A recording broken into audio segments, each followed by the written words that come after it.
Yep. Getting stuff packed up, get ready, head out. You're going to be on your own next week, Teddy. Unless you want me calling in from the beach. I might pull in halfway. I might let you come in via phone as long as this hand has a shovel in it. I might also, what's it called when I bring in somebody to substitute for you? What's a baseball name? Pinch hitter. A pinch hitter, dude. Yeah. You know what? I might be out of a job after that. You never know, right? Randy, don't let that trouble you, dude. Okay. All right. I trust you, Teddy. Okay. All right. Cool. Well, welcome everybody. Let's see, Facebook. Linda, we're at 34,000 people on the webinar. That's pretty freaking awesome. As far as Facebook, oh my God, 4,000 people on Facebook. This is going to be cool stuff. Hey, I often would want to think this way. Randy doesn't have this concern. Sometimes I used to think I want to apologize to you for the COVID hair. I'm done apologizing. It is what it is. So. Randy, anything else? Yeah, the new you. It's the new look. You know, I told people be sure to tune in because you have a new look, Teddy. I started trimming, Randy. Yeah. And you know what happens when you trim and you're drinking? Yeah. Well, look at this, right? So there's your answer every day. So I started trimming and it was going pretty good. And I went, oops. And I took off a little bit too much hair. And so I decided to get a little aggressive. Well, then I was going to leave. My wife loved the little goatee I used to have. So I started trimming for the goatee and I'm like, oops, it was too late. So I'm letting it come back. So I appreciate everybody's tolerance of the change. So. Good deal.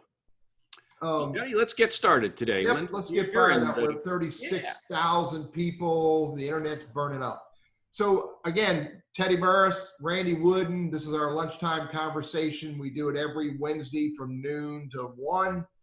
And we are smart enough to bring in smart people who can bring new ideas. And today we reached out and we threatened a friend of mine, Linda Whited, and we got her to say, okay, I'll do it. And so I have Linda Whited and on with us. Linda, would you be ever so kind and introduce yourself? Absolutely. So thank you for the introduction. It was no problem at all. I was excited to be here. So I am a career coach and a trained counselor, certified career counselor, and have been doing this work for like 10 plus years. I have been working remotely for about 3 years now, pre-COVID, and then obviously during this time. Have not been on Facebook Live or this sort of broadcast live, so this is exciting. And I live in Wilmington with 2 little kiddos and a husband and a dog, and Wilmington, North Carolina on the coast. So that's usually pretty fun when there's not a hurricane. We love it. So that's a little bit about me. Cool. Well, I am ever so glad that you introduced your family as the husband and the dog and not the dog and the husband. Priorities, right? That's right. Yeah, so. Well, good stuff, good stuff. So Linda, share with us high level the conversation that you want to bring into us, because I really like the title that you wrapped around this. So share with us high level, what does, I think is the phrase, I'm going to say it wrong, purposeful work? Meaningful work? Meaningful work. Yeah. What does that mean? Well, it really came from talking with you. We sort of stumbled into this topic, which was really cool. Randy, you hear that? She got something from me. Uh-huh. Yeah. So we were just chatting about different things that have to do with career, and Teddy, you said something about the sort of philosophy you have to instill in your kids, and I said, oh, you're talking about meaningful work, like what that is for you.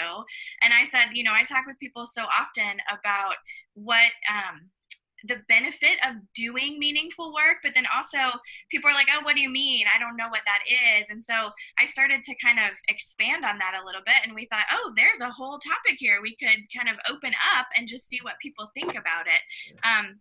So for me, I think there's so many pieces of our life and our work life that need to be kind of synthesized and brought together, and where they overlap is often where you can uncover the job you can do or the purpose that you may have. And sometimes that's what we get paid for. Sometimes it happens outside of that.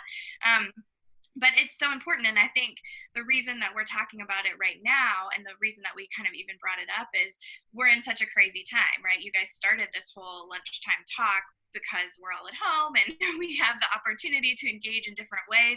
I think there's some reflection that's happening. Our social schedules are nothing. And so the work that we do and what it's looking like right now and the different stressors we're under is kind of making us reflect. What will the future of work look like? I think that's a question for everybody. And for the individual to decide, well, meaningful work for me is this, and to really claim that and have confidence in it. That's what I need more people to do. And that's like why I do my work, is so more people can be confident in the kind of work that they are supposed to be doing. It just leads to so many other things. Yeah. Well, let me play devil's advocate for a minute. There are people, and I know one who used to have this feeling, who would say, look, Linda, hang on here, girl. I go to work to make money. I put in my 8 hours, I make some money, and then, I don't need it to be meaningful. I just need it to make a paycheck. Yeah. How do you address that perspective? Sure. I mean, I think that some of that is, well, you're revealing one of your top values, and values are a component of how I would define meaningful work. Do I know what's most important to me and what drives me? And then can I overlap that with the skills that I have and the interests that I have? And so the person that goes to work for 8 hours a day to make a paycheck is still spending 8 of those waking hours doing something. And so if it can be meaningful to you, then and I realize when I say that, there is a sense of privilege to that, because some people just don't have a lot of choice and have a lot of other external pressures on them and need to take what's available or what comes up. And so you don't always have that moment of, oh, my social schedule got cut and now I can reflect and think about what do I want out of work. However, there are so many hours that we are doing work that if it can have a sense of purpose, then you're going to have more employee engagement. You're going to have more success or sense of satisfaction. Chances are you're going to do a better job and maybe have an opportunity for promotion if you're engaged and interested and get a sense of well-being from your work. So there's a lot of research behind that. Gallup is a huge research sort of think tank, and they've put out a couple different surveys that I think are really helpful about employee engagement and things like that. So yes, you do need a paycheck, and that's true. And if you can add meaning to your work, then all the other positives of work are probably going to follow. Yeah. By the way, remember, folks, if you have a thought or a question you want to share with Linda, use the chat box and Randy will bring it up to us. And so, because we really want you to share ideas that you're thinking of and help you address these ideas. And I'm with you, Linda. I get it. I was playing devil's advocate I don't believe in that. I know daggone well that 8 of 24 is 1/3 of my day. Mm-hmm. Is that right, Randy? Somewhere in there. Yeah. I was a media major, so I. Yeah. And I'm like, why do I want to take 1/3 of my life, for the most part, 1/3 of my life and not be doing something that's meaningful to me while I'm also making that direct deposit thing happen? So, there's lots of different ways to define meaningful work. I would wager across the three of us that there may be some divergence, but there may also be, simple, different perspectives that you have and Randy and I have. How do you define meaningful work for yourself? Yeah, sure. As I started to explore this, I looked at what inspired me. So other people who have, really great quotes about meaning and purpose. And just a couple I want to share. One is Frederick Buechner, who was a theologian, but he talked about how it's the place that God calls you is where your deep gladness and the world's hunger meet. So for me, it's very much like a service orientation. And the other thing that I really like is a Parker Palmer quote. He says, before I can tell my life what I want to do with it, I must listen to my life telling me who I am. So I think for me, a lot of the definition is there's some uniqueness to this. So I can go and be a career coach and still look very different than the rest of my staff who are also career coaches. You can be an accountant and look very different and approach your job differently, even with the same training, the same company, the same history. And so I think really acknowledging what is my uniqueness, where are my strengths, I include that in my definition. Yeah. And I have created kind of a flow of what are the questions that might help you to create your own definition. So I'll read mine. Mine is, because I value living out my strengths to benefit society, I will educate and coach career changers and women in transition to help them clarify their purpose, find meaningful work, and do what they were meant to do. Boom. Yeah, I get it. I mean, and I like the phrase that you used in your first little, the quote you read from someone. I need to listen to my life. Mm-hmm. Listen to what, my world is saying to me. And sometimes for grumpy old men, that's hard to do. Sure. I didn't discover truly meaningful work until I was 49 years old. When you get to be 49, Linda, like Randy's way past it. You'll understand what I mean. Sure. You want, and I get it. I raised 4 daughters. Mm-hmm. So meaningful work to me was that direct deposit to be able to put 4 daughters through school and buy the wedding dresses they wanted to buy. Mm-hmm.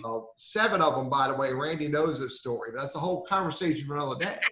Meaningful work for me was make that payment, pay that mortgage, et cetera, et cetera.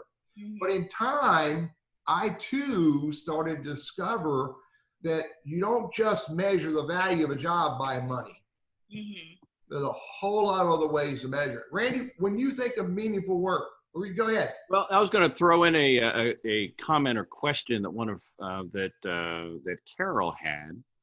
And so if you want to get your pen handy, Carol, and again, it's going to be this whole show is recorded, so you can catch it again. But she asked if Linda could repeat those quotes again. She really liked those 2 quotes. So if you can get to those 2, do you have those handy? Yeah, Linda? I was going to put them in the chat, but I can say them again too. Okay. So, yeah, Frederick Buckner, he said, "The place God calls you is when your deep gladness and the world's hunger meet." And then the other one is by Parker Palmer, who wrote "Let Your Life Speak." So it's kind of his like hallmark quote, I guess. But before I can tell my life what I want to do with it, I must listen to my life telling me who I am. I love that. Yeah. Randy, how do you look at yourself, and what's meaningful work mean to you? Well, I think to some degree, Teddy, you and I have some similarities there. When the kids were younger, it was more about some kind of a steady paycheck. And I've always enjoyed the media aspect of it. I used to work in radio, and so I'd always had a side hustle, whether it was videotaping weddings or DJing this or that or whatever. And it was all well and good. But, I got to a point, and it was somewhere, I'm going to say around age 40 or so. And I was sitting in, again, this is kind of one of those long story short kind of thing, but I was sitting in a training class, in a sales training class to try to sell telecommunications. And I said to myself, what the heck am I doing here? I have no passion for it. It was a way to make money. And I went home and shared that with my former wife. We talked about it, and I didn't want to wake up at age 60 and look back and wonder what if. What I loved is a lot like what Linda has talked about, and that is the coaching and teaching. And I'd been a recruiter, and I found that while recruiting was okay because you could make money and you were talking to people, so you're interacting and you had a lot of those things going on. But what I really liked was when I could help both the company and the candidate ask good questions. In other words, coach them through the process so they could make good decisions. But I also didn't like getting lied to. And you get that a lot as a recruiter from the candidate and from the employer. But what I loved was coaching the candidate.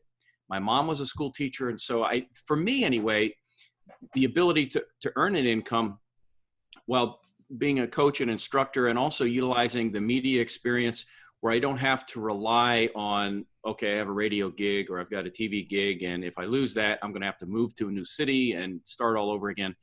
There were a whole lot of those.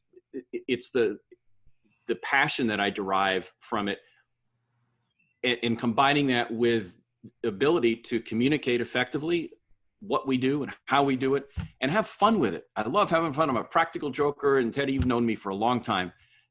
This can be serious stuff, this whole job hunt, and it's a drag for a lot of folks. And I think if you can use silly analogies, metaphors, you can kind of liven it up a little bit and have fun with it. People sense that, and they feel good about talking with you and working with you. So that's a lot of what for me is meaningful, is feeling as though I have impact and enjoying it along the way. We can have impact in a lot of ways that are very stressful. I don't feel stress in this job. I love what I do. Really do. Yeah. You know, Randy, I too had one of those epiphanies or whatever you call those things. You know, and I don't, the words that have more than 4 syllables freak me out. But I remember 2 things very purposely that happened in my life.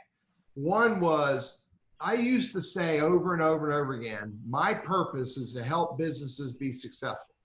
That was Teddy's marching orders, man. Help business be successful. I mean, everything I did for years, decades, that was my goal. Somewhere along the way, and I think it had something to do with reading books from these bunch of dead people, you know, like Dale Carnegie and Ralph Waldo Emerson and Zig Ziglar and Norman Vincent Peale. But I somewhere along the way, I said, screw the company. I want to help people be successful. And that was just huge to me. And it really shifted the way I engage and the way I looked at life and looked at my career. There's another thing that happened. And that was one year, and I can remember where I was. I was riding down the road, and I'm talking to a guy about some chaos I had to deal with. And I love the work. I love the company I work for. I'm very fortunate in that regard. For the most part, every company I work for were good people. For the most part, they were all good people. And they're friends today. But I was working for this one company, and I had to deal with something that I really didn't feel like dealing with. And I remember saying, you know, I love this. I love this work, but I don't really care about this problem that this guy wants me to solve. You know, a client wanted me to solve a problem. Like, I don't really care about it. It doesn't really, it's sort of like, you know, you look at a lawn and the lawn looks pretty decent. I can show you that picture. It looks pretty decent, but it's covered with weeds. You know, to me, it looks pretty decent. Now, to some people, they go, that lawn's horrible. To me, it's pretty decent. So that was the other sort of epiphany for me when I said, you know, if I'm doing something and I told the owner of this company, I said, dude, if I'm working for you and I really don't care about what your clients want me to do, I'm not doing the right thing. So those are my 2 epiphanies to really move me closer to meaningful work, Linda. And I think I'm going to go on a limb and say all 3 of you would agree that we all should be looking for our epiphanies. That's the right word? Yeah. Let me ask a question, Linda. The term "follow your passion." It's a term that we hear all the time. Follow your passion, and you'll never work a day in your life, and all. That's not necessarily what you're talking about here, is it? No. Yeah. I think it's certainly a component of it, but just it on its own. I mean, people are passionate about a lot of things that you don't get paid for. Let's be honest, like gaming or movie trivia, you know, like stuff that very few people are going to make their livelihood out of. So I think, and 2, the definition of passion, I think, is incredibly varied. And so meaningful work is definitely more than that. We work so much, you know, like I mentioned earlier, it's a third of our day. You mentioned that, Teddy.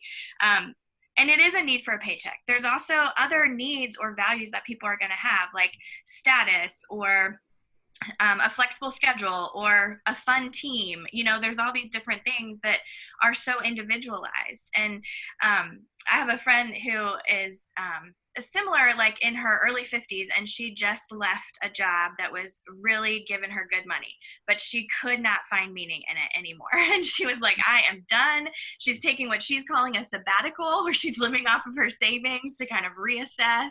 She has all these goals of self-reflection and things like that. She just hit a line where she was like kind of like what Teddy was saying, the stuff that they're asking me to do does not like light me up or catch my attention in a way that I feel compelled.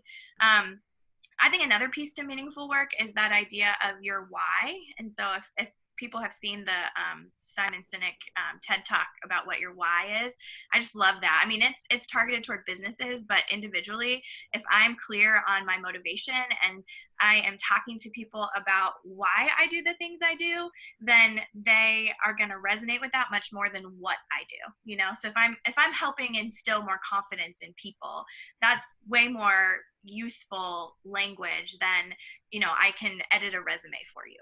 And so I think that matters too in the way that we talk about it. It does. What would, if you, one of the questions that Pamela has posed here, and I don't know that you can quantify this, but what does your gut tell you on this one, Linda?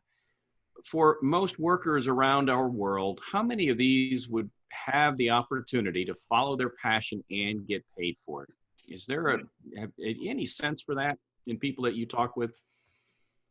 I mean, so most of my work has been within higher education. And so folks are getting a degree, which is usually attached to their interests, some of their values, certainly their skills. And it's from a pretty positive place when they haven't yet gotten out in the working world and been rejected by multiple things or whatever. So there's a little bit of a pie in the sky before they get out there, you know, and sort of see what it really is. But because, and again, college is a privileged environment. Not everyone has the opportunity to go there. Not everyone will have the opportunity to choose what they really want to do or what they most enjoy seeking. But I do feel like a lot of the people that I've worked with over the years, and a lot of them have been adults coming back to work, especially in that like 2010, 11, coming out of the recession. And I think they are in a position where they are combining their passion with a paycheck. And it is also more than that too. So there's a cool Japanese figure called the Ikigai. If anybody wants to Google that, I can type it in the chat. But basically it combines the word for life and the word for value or worth. And I can show it to you, I guess. But it is a combination of more than passion. One, so what you love and what you're good at is your passion. But what the world needs is also, and with what you love is your mission. And then what the world needs and what you can get paid for is vocation. And then what you can get paid for and what you're good at is profession. So like profession is kind of like what Teddy was saying, chasing a paycheck. Like I have these skills, I got hired to do it, and there's a need and I can get paid for it. So let me do it. But if you can connect it with maybe the larger purpose of your organization, you're kind of tapping into that vocation piece. And if you tap into more of what you love, then you're starting to get to your passion and your mission. So I think that's a cool visual too, to just think about. Yeah, and Randy, I want to speak to Pamela's question. Granted, I get it. There are many who can't make the change that they would like to make in their lives. I get that. I also think that there is a huge percentage of us who fear making that change.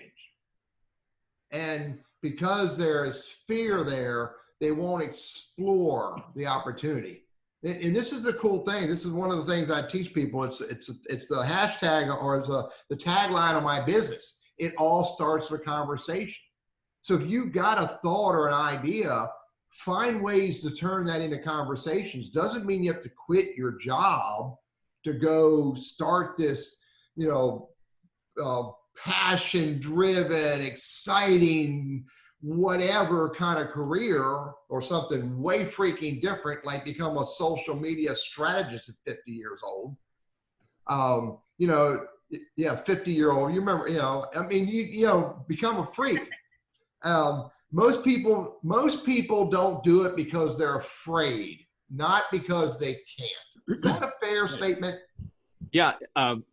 You just hit on something. I hope I don't get a little teary here, but I write a column in the Sunday Winston-Salem Journal every other Sunday. And since I am going to, did I say I'm going to the beach, Teddy and Linda? Remember I said that?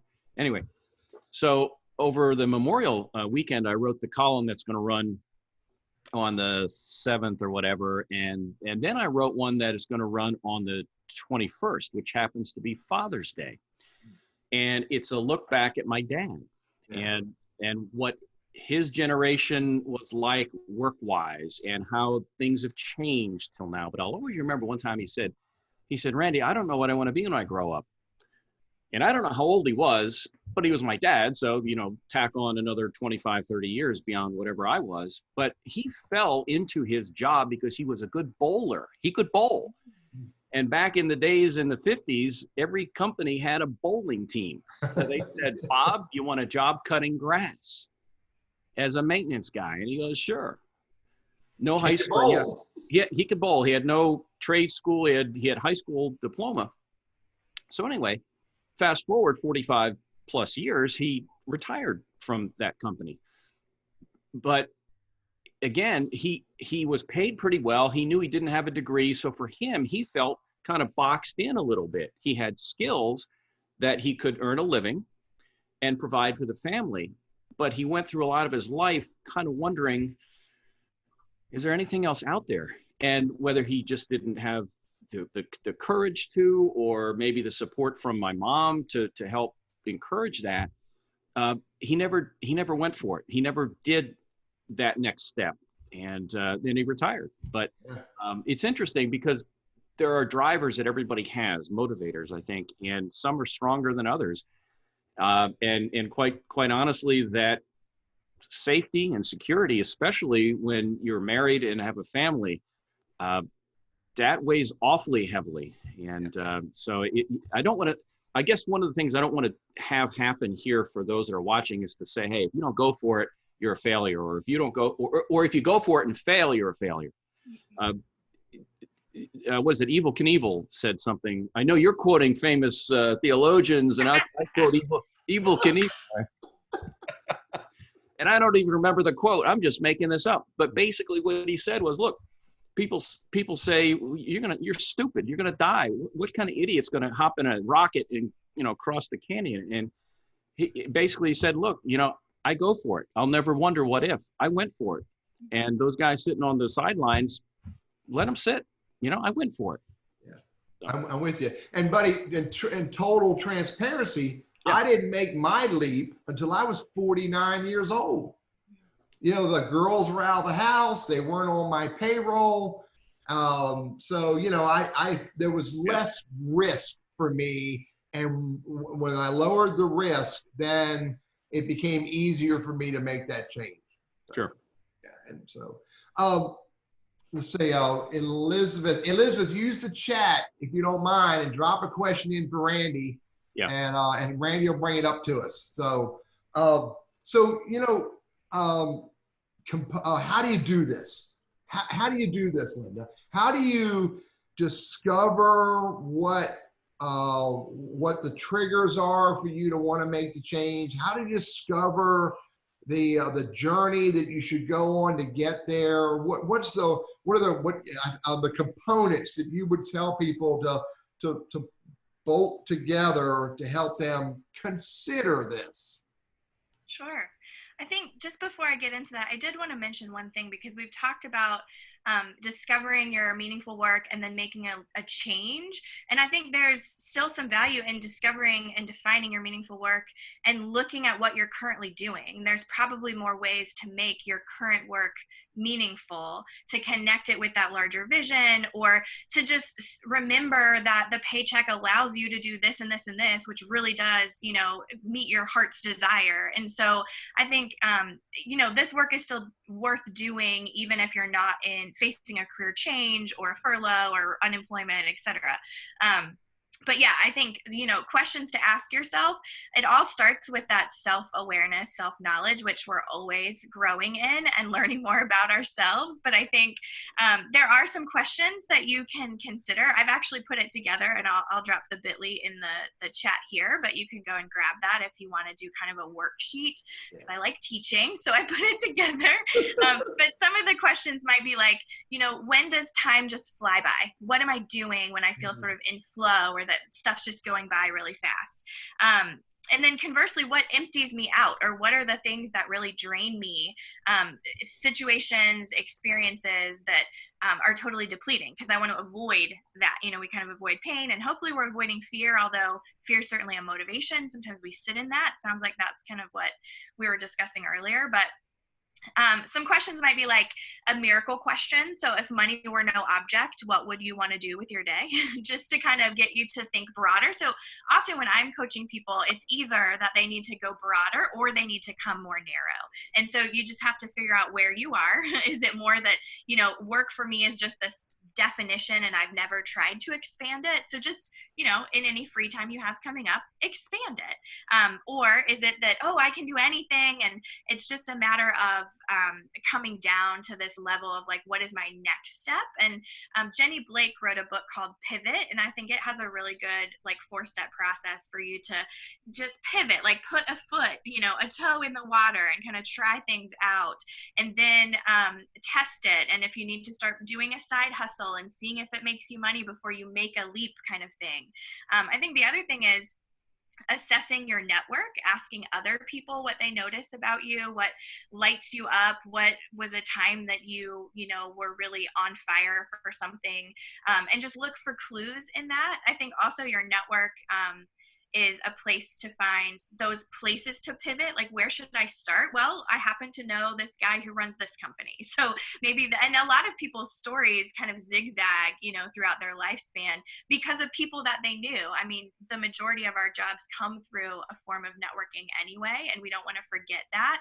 So even when we're uncovering what would be meaningful for me, if it is to work with a friend, then I need to talk to my friends and find out where they're working, or if it's, a certain cause, that they are corporately responsible and they have a whole division where they're giving back to the community, and I can really resonate with that, then I want to meet the people who do that, so then looking at ways to expand your network too. Yeah.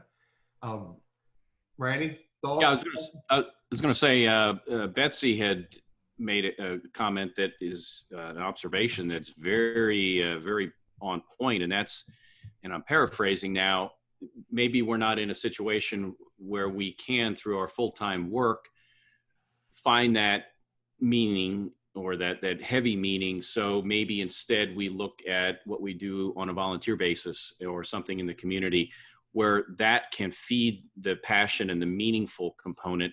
And we look at our paycheck as, and again, my words now, as a means to provide, but it's not defining you. We're not defined by the work we do. And instead we can kind of get our enjoyment and fulfillment from maybe something we do on a volunteer basis. Betsy, was that kind of where you were going with that? And hopefully she'll respond here to that. Yeah. And I'm Linda, I'm with you. I have a class that I teach that's called Dream Out Loud, Share Your Dreams with Strangers. Mm-hmm. And by the way, you smiled when I said that. When sometimes I say it, some people, they're like, "Oh my God, this guy's weird." But it's if you're in, I'm going to ask this context: to what extent do you encourage people to do visualization when they're evaluating or discovering ideas? Yeah. I think there's certainly some easy ways to do that, like a mind map, which there's a lot of websites where you could Google a mind map, and then it just allows you to kind of visually see your thoughts go. There's also the flower activity that was made popular in the What Color is Your Parachute books, which have just been different versions of them come out kind of every year. Richard Bowles did that, but that's a cool visual. And then even like looking at the Ikigai, symbol and kind of writing out, okay, this is stuff I love, this is stuff I can get paid for, and then noticing where the overlaps are. I do that a lot with folks. I tend to be like, hey, let's pull out a napkin. And then you've got your interests here, your values here, your personality, and your skills. Let's look at where those things may overlap. And some of that reveals, oh, I need to do a little bit more research in a certain area. What could I get paid for that does this and this and this? Because I love those things. Yeah. You know, one of the things that for me that I discovered and helped me truly find what I enjoy doing is to do what I refer to in my simple little mind thought, and that is to find people who play in the sandbox that I think I might want to play in. And more importantly, find the ones who are playing with the toys that I think I might want to play with. That for me is huge. And if I hadn't have thought that way, then I wouldn't have connected with a bunch of recruiters and outplacement coaches and career coaches. You know, you and I are highly connected on social with a whole bunch of people who play in that space. Yeah. And I play alongside in that space. It's not a business part of my life, but it's a huge part of my life. And additionally, I started meeting all these weird people in marketing. You know, these ad people and social and YouTubers, and I am now a YouTuber. And that was, you know, again, those are toys in sandboxes that it interested me. I also started looking at cat wrestling and decided I didn't want to do that. You know, or pole dancing. Randy was the one who told me, Teddy, I applaud you for your thought, but I don't think that's for you. It's conversations. Finding people. It was a good thought while it lasted, but it didn't last long, did it? Not a long time, no. So, and I think Randy touched on earlier that meaningful work is far more than just pursuing your passion. It really is an important thought process. What are other ideas that you have that are worth our nearly 43,000 people on this call? Oh, by the way, let's do the half-hour check-in. Hey, everybody, this is Teddy Burris and my buddy Randy Wooden. You got to tell everybody who you are, dude. I'm reading. His name's on the screen. Okay. Dang, I learned something new. And this is Lunch with Randy Wooden and Teddy Burris, and our guest today is Linda Whited. The conversation. Linda is a career coach and a guide to people who are trying to figure out who they really are and where they really want to be. Did I say that right, Linda? Yeah, absolutely. So the conversation today is about meaningful work. So, you know, the other thing that plays into deciding what meaningful work is for you is to come up with and you said it, Linda, you had your statement. My statement to me is pretty clear. Hey, Linda, I'm Teddy Burris. I'm a LinkedIn strategist. My purpose that I fully enjoy doing is helping people use LinkedIn as a business tool. Yeah. That's my 30-second commercial. But we got it done in like 5 seconds, so you're good. 17 seconds when I time it and do it effectively. Okay. That's my statement, and I love it. And I think that for me, knowing what your statement is and maybe even getting close to having a few goosebumps when you say it is important. So how do you help people figure out what their statement is? Yeah, I think you need to put some limits on it. I was taught one time that creativity comes out of constraints. And so we can just make some rules, right? It's one sentence that can summarize what meaningful work is for you. And so the freebie that I have kind of takes you through some questions, like list out some interest areas, list out some values that you hold dear. And there's a variety of online resources to help you sort of clarify that if you've never done that kind of work before. But there's also a list of action verbs. And so pick ones that resonate with you. What sort of action do you want to be doing for people? So I had educate and coach as ones that kind of stuck out to me. And I think once you identify what those are, there's a couple different ways that you can sort of format it. But mine was basically, because I do this, this is what that leads to, right? And so for me, living out my strengths to benefit society, I combine those two things. And side note, if you aren't familiar with what your strengths are, Strengths Finder, the Gallup Clifton Strengths thing, super awesome resource that you can take online from home. You can get the results right away, and it can just give you good language that could reflect for you what you already know, but you can kind of like put your stake in the ground around it. Or it could be something that gives you some new ideas of ways that you could potentially be contributing to your ideal employer, and you just haven't talked about it that way. It's stuff that does not show up in a job description. It is more about like who you are, and that's the uniqueness, the value proposition that you can give to an employer, which then shows up, you know, in cover letters, interviews, etc. So the more that you are clear about what your strengths are, which is a component of that sentence, you know, like I could have added a phrase of you know, where I got my work, or like how I know how to do this stuff, but I just wanted to make it short. So yeah. You have to make it one sentence. Yeah, and it's got to be clear to you, so it's clear to others. What was Randy, there's an old saying that people said that, you know, if you can't say it for a 5-year-old, then you're not saying it right. And that may not be exactly right, but something like that. If a child doesn't understand it, it's too big. So, by the way, on hey everybody, on June 21st, June 10th. Check this out, Linda. We have, do you know Wanda Swain? Oh yeah, I have heard of her. Okay, Wanda Swain is going to join us, and the conversation with her is Know Thyself. Good. Yeah, awesome.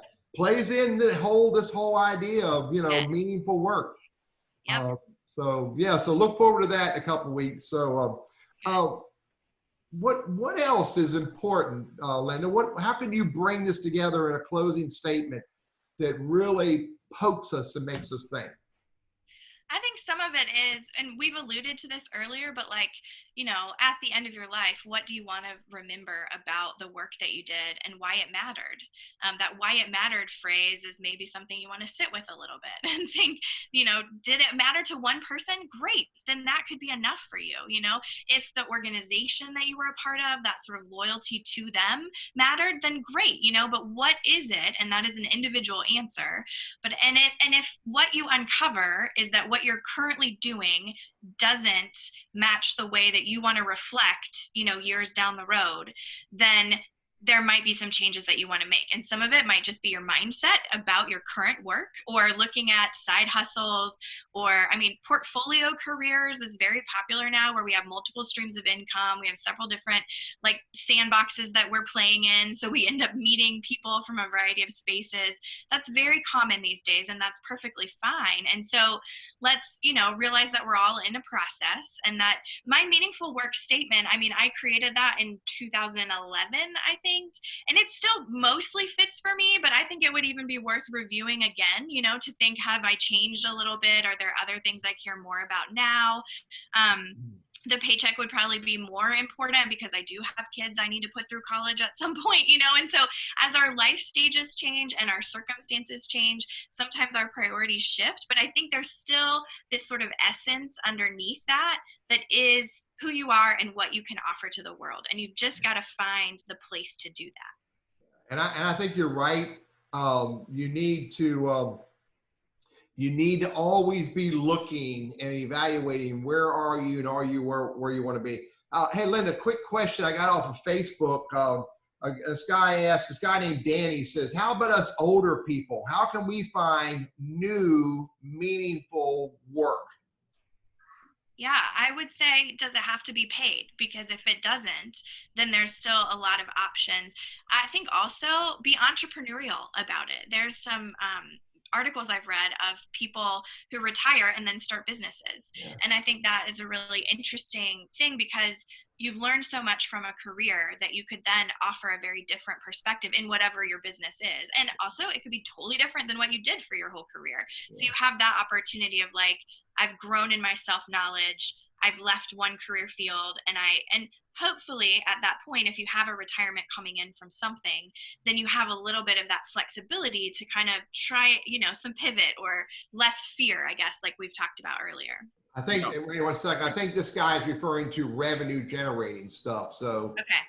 It may come back to the stuff we've already talked about. Get into conversations with people about ideas. Yeah. And be willing to make adjustments so you can accommodate being able to do things differently. Randy? And of course, I run our Goodwill Professional Center, and not all the time, but I get a lot of clients that are at that fork in the road where they've been self-employed for a while. They've owned a company or that sort of thing. They've been in charge, and for whatever reason, they're looking to get out of it. Typically, it's either the business isn't throwing off the money it needs to, or they have no life and they just feel like they're drowning. It's usually one of those two things. But never once has anybody ever told me that they've regretted starting that business, that they've regretted, again, Evel Knievel kind of thing, because they learned a lot about themselves. Life's a journey, and I say that all the time, and it's full of a lot of different chapters. But sometimes as we go through life, we find things we can say, okay, we don't want to do that because we've done it and we know we don't get that satisfaction that we'd like to get. But we also learn about ourselves again as we go through life. So what I would tell, Linda, some of the folks that you coach, they're so young. I tell these young guys, because I get some young folks coming out of college, I say, hey, look, you're young enough to screw up a bunch of times. You know what? You've got a long life ahead of you. Don't feel like you have to set that track for the rest of your life, because I think all three of us, if we live long enough, we'll probably have 5, 6, 7, 10 different careers.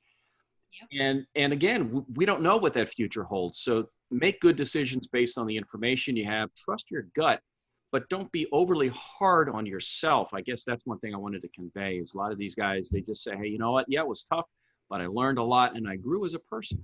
Really did. Yeah. I'm going to satirically respond to Pamela and what Randy just said. Randy, I'm waiting for the day for me to screw up. I think, we've all done it. We're all, if we're honest with ourselves, we look back, woulda, coulda, shoulda, but you can't live it backward. And, we can be our own worst enemy sometimes, and that fear can sort of paralyze us. I like to say sometimes it's as though we're at the top of a mountain and we're looking down, but we're not sure which is the best path to take because we don't know if there's a bear or a lion or whatever. And we get paralyzed to indecision for fear of making that wrong move and the old frying pan into the fire. So it's a real thing that goes on there. That whole conversation about in this context, I was on a webinar about email campaigns, totally different conversation. And one of the things the guy said is just do it. Make the best decision, create the best landing page, and do it. And then look back and laugh at yourself because you screwed up royal and fix it. Another way to say it is hit the putt. You know what? It's the same thing with resumes. I tell, you ever go golfing with a guy that spends 5 minutes over the ball and he hits it 20 yards and you're thinking, why did I bother coming out today? Right? Hit the putt, and if you got to hit it again, hit it again. Yeah. Yeah. And not always, but sometimes we get a mulligan. We do. Yeah. John Wolf asked us a question before we pivot into our closing discussions. John Wolf says, how do you find someone willing to pay you for a living wage if you're clear about what it is you want to do? Anybody? I mean, I would love to just say, if you are clear about what you want to do, then you have your elevator pitch and you have to just get that in front of people. And Teddy, you gave a list of different kinds of people that we might want to look for, like in our, whose sandbox do we want to be in? Which ones do we want to enter? And LinkedIn is an awesome resource to review, like scan the landscape of who does what and who's working in those spaces. And you may find, some connection that you didn't think about that would allow you to make a great contact with them, and then just get it offline, turn it into a Zoom call. Well, okay, so offline is in quotes right now, but virtual coffee date, whatever, like real time with people so that they can get to know you and you can share what you care about. But you've got to do a little bit of that recon, and I use LinkedIn all the time as that space to find those kinds of people. So I would say you need to remember that you're not an island. Like, we can't get that livable wage on our own unless we become an entrepreneur. And even then, it's quite the uphill battle. So I'll tell you what, if you do decide to become an entrepreneur, and this is, Teddy, you can speak to this, Linda, I'm sure both of you can. It's one thing, let's say you're an IT guy and you're great at fixing computers and you're a techno geek, you know it all. But you know what? If you don't have the sales and marketing passion and acumen to be able to sell that product or that service, you're going to starve. You've got to have that combination. So whether you go into business with somebody else and now you layer on more issues by bringing somebody else into the fold here. But if you do decide, hey, there's something else out there, conduct as much informational interviewing as you can. You want to make sure you understand the pros and cons, ups and downs before you make that leap. Again, kind of like that top of the mountain, do the best that you can to see what's down those different paths so that you do make good decisions. Yeah, yeah, good stuff. Great conversations. Linda? Sorry, yeah, I think you guys probably talked about this on other lunchtime chats too, but like informational interviews, you know, that you can kind of see someone else's path. You can ask them questions of how they got there and what roadblocks they hit. Was there a bear on your path as you went down the mountain? You know, do I go right? Do I go left? What did you do? Let me learn from that, especially if my personality is like you, or my background is like you, or you look like me. Like, you're able to kind of gather some really good intel to help you feel a little more confident in the direction that you go. And then I think too, like, let's not be so afraid of failure. Let's even think about failure differently, that in fact it's a pivot that was given to us that we didn't go and seek out. But either way, we're pivoting, and what are we going to do with it from there? Yeah, yeah. I don't use that phrase informational interviews anymore, Linda. Okay. And the reason for me, the reason I don't is because if I was to reach out to you, go, hey, Linda, I want to have an informational interview, that has my opinion, a very clear connotation. I'm looking for a job. And Sure. What I really want to do is I want to chat. Linda, do you have 10 minutes to talk? Because I think that in your journey, you ran into a bear or two that I don't want to run into, and you may have some ideas that can help me. Yeah. Do you have kind of a title for that instead? No, it's just a chat. It's just two people talking. Conversation. Sure. Yeah. I don't want to box it in around something that people might. And I want to be transparent with you. If I'm going to look for a job, I'm going to say to you, hey, Linda, just so you know, I just want to hear about your bear story, because I am on that same journey, and ultimately I'm going to be looking for a job. But right now, I'm not going to ask you about a job. I want to hear about your bear story. Yeah, that's good. Or whatever, you know. Yeah. I probably just call it that because I am from academia, and that is just what, you know, it's one of the principles we want to instill in people, and so it's like I have a name for it. But yeah, and it looks like in the chat there's other ideas: discovery session, whatever. Yeah, so cool stuff. Hey, Randy. Yes. Linda, namaste. Great, thank you very much. Truly appreciate you showing up today, and good to see you again. It's been way too long. How can people find you? What's the best thing we could do to tell people to find you? Yeah, it's timetobecareersavvy.com, or you can look me up on Facebook. We can connect there, Time to Be Career Savvy. Yeah. And I would love to hear what you thought about this. And I appreciate the pushback, you know, like, oh, we're just after money. Because I think it is worth remembering the reality that we live in and still finding the meaning in it. Yeah. Good stuff. Good. So, well, good stuff. I'll make sure when I publish this, the show notes, I'll put your Facebook page. And do you have a LinkedIn page? Yeah. Yeah. Time to Be Career Savvy. That's what it is on everything. Yeah. So they can find you there. So, Randy, do you have a word of wisdom, or a few words of wisdom that you would like to share with the 33,000 people that are still on here? Yeah. Lunch is on Teddy. Yeah, I get that. Lunch is on Teddy. No, life's a journey, and looking back, there's always going to be the what if, could have, whatever, I suppose. But if there's something you think might hold interest and passion for you, at the very least, have, in Teddy's words, let's say, a conversation. And thinking about my dad, he fell into something, and 45, 50 years later go by, and he gets a gold watch, and he looks back and goes, what did I miss? I don't know. So go for it. Investigate it. It may not be for you, but if you don't at least check into it, if nothing else, it satisfies that curiosity. Mm-hmm. If nothing else, then you can say, you know what? I looked at that. I had those conversations, and for me, it didn't quite get it done for me. So I now have more appreciation for what I do than maybe I had prior to looking at other options. Yeah. Cool. Yeah. I'm I'm thinking of, I have family members as well. I have one grumpy old brother, and he said to me when he heard I was quitting my third job and going into selling IT solutions. He says, "Why are you doing this?" I said, "Dude, why not?" And he's one of these, long career guys, same company, sort of like what my dad did as well. My dad spent 45 years in the same company, retired from there. They treated him well. He had a great career there. And I've got other family member, my brother, who's like, "Man, why are you doing that? I think he actually used the words, "Where's the loyalty?" And don't get me started on that conversation. That's not what the conversation is all about. It's all about this discovery of new ideas and do things that, that you enjoy. Call it passion, call it meaning, something you enjoy. Take a challenge. And it's not that everybody needs to drop what they're doing today, those who are employed, and say, "I'm gonna go do what Teddy and Randy said." No, what Teddy said, and quit my job and go find something new. That's not what I'm offering. I don't think that's what we're offering. What we're offering is be willing to have the conversation.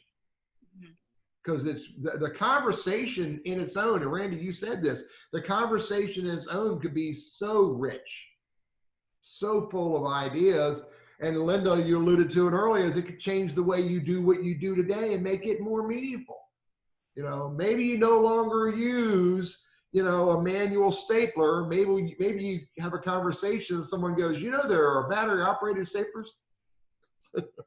Yeah, you never know. You never know. All right. Next session, next Wednesday, I might have a pinch hitter filling in for Randy. I may not. It depends. Randy may show up remotely. Could be a secret guest. No. Could be a secret co-host. The conversation next week is with bringing in Mr. Michael Glotz. Michael works for Forsyth Tech Community College, and he's going to bring ideas about how the community colleges can help all of us, even those of us who are in career transition. And by the way, there is a lot to be discovered there. It'll blow you away what the community colleges can do to help us.